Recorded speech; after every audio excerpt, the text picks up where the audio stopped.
Good morning.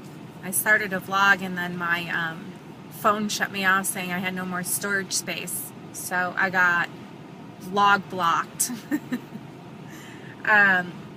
Okay, so a few things that I wanted to jump on because it's been a while, and then it turns into long vlogs if it's been a while, and I want to respect your time. So anyway, first of all, it's VLCD, what, 20, 30, I don't know, I have no idea. I'm not weighing again after my few pound losses, and I realized that I was releasing again. I decided to stop weighing because I knew I was releasing again. So, and that's all that really mattered to me. You know, if I was just staying solid, then I probably would have ended the round and then just done a new one again when my stress dissipated. But my stress has dissipated so much that it looks like the scale is moving again. Plus, a lot of it's just cycle related. You know, I think that my stress was up at the same time that I was ovulating, so it was just like a double whammy. But now ovulation's over. You know, of course, Tom's coming, but that's usually not as bad of a situation. So I don't know what I weigh. I don't know what VLCD it is. I was actually considering yesterday ending the round because I have to mix another vial right now, and I was going to end the round because we have Valentine's Day, my birthday, all this stuff coming up, the move coming up, and I thought, well, I can end the round and then, you know, start a new one once we're moved out of the house, which will be in the next couple weeks. We did find an apartment and somewhere to live, and as of February 15th, it's ours to start moving into.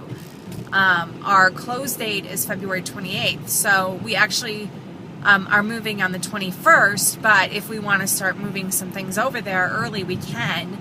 And then we gave ourselves a little cushion at the end of the lease as well in case the house isn't built on time. So that makes me feel good. You know, financially we might have a double, well, we did have a double whammy because we had to pay our mortgage this month. Then we had to put a deposit down on the new place, and then we got to pay a prorated monthly rent on the 15th when we're allowed to start moving in, and then again on the 1st we have to pay a full month's rent. So this month is just gonna be killer, but we'll get through it.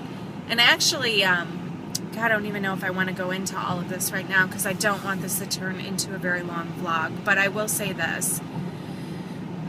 My yoga teacher told us how we can write a letter to the universe asking, requesting, demanding, declaring what we want to happen in our lives. And she did one on a like, let's say Monday night, saying that she she wanted a yoga class to teach at noon on Tuesdays and Thursdays, you know, and she was very specific. And the next day she got a call to teach a yoga class at noon on Tuesdays and Thursdays. And so her testimony of that made me think, well, why not? Why not start writing down the things that I want? And so I did. I started writing down things like our house sale is going to go through with ease, with no added expense to us, with minimal stress, like no more stress, blah, blah, blah. And things about the move and things about, you know, just a few things in life that I really wanted to see happen.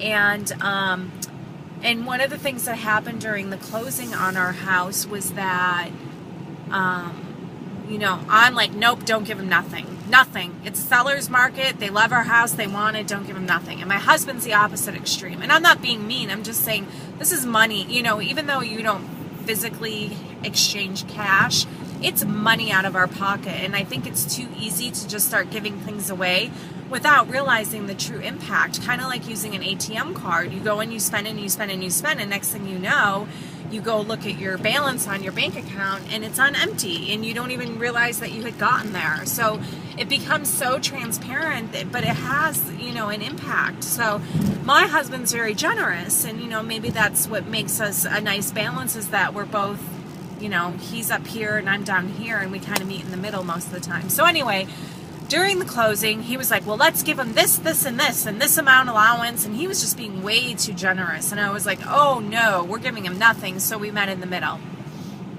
Well, that went against what my wishes were that I had written down, which was we would sell the house with no additional expense to us. To me, that's an expense. And so, you know, we had to negotiate on a few things that they wanted, and we had to give them more than I would have liked to see. But great things had happened in the background. God is good, let me tell you. Since we have purchased our house, well, let me start back.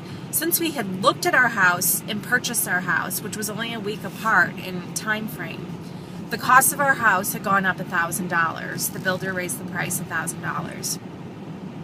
And we had to pay what the price was at the time we bought it. So we were like, well, it's $1,000 more. It is what it is.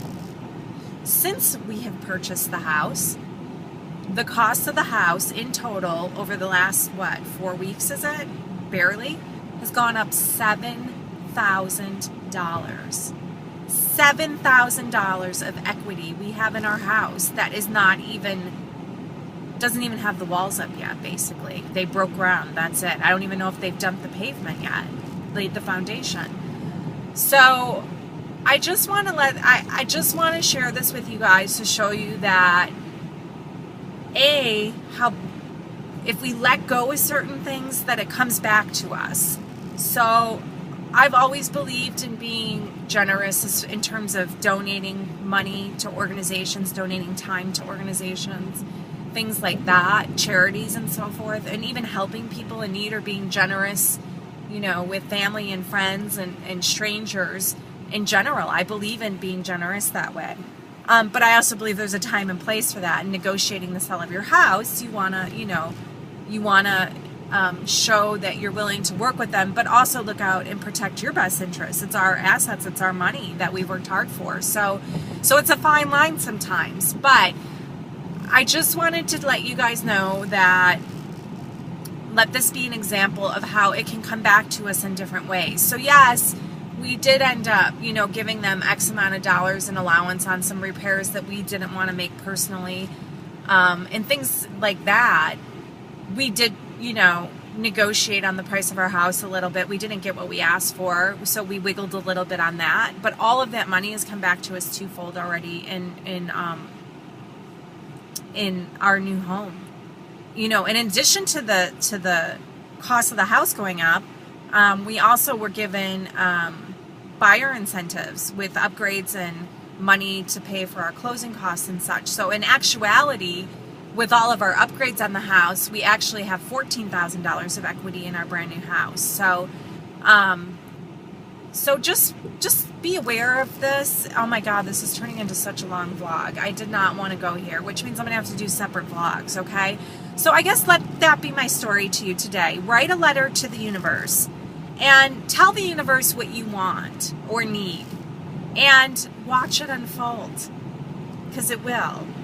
Just give it time. It might not be the next day. It might not be that day. It may be that day. It may be later that day. It might be the next day. It might be a month from now, but it will unfold. So think about what it is that you really want or need, and put it in writing, and make sure you sign it. Say, love Kim, love whoever's signing it. I even gave mine X's and O's and hugs and kisses. And I'm just watching it all unfold, and it's such a beautiful, amazing thing. We have a lot more power than we think we do with our thoughts and our words. So that's it. I'll let you go, and I'll do a separate vlog for whatever other topics I wanted to discuss. Bye, guys.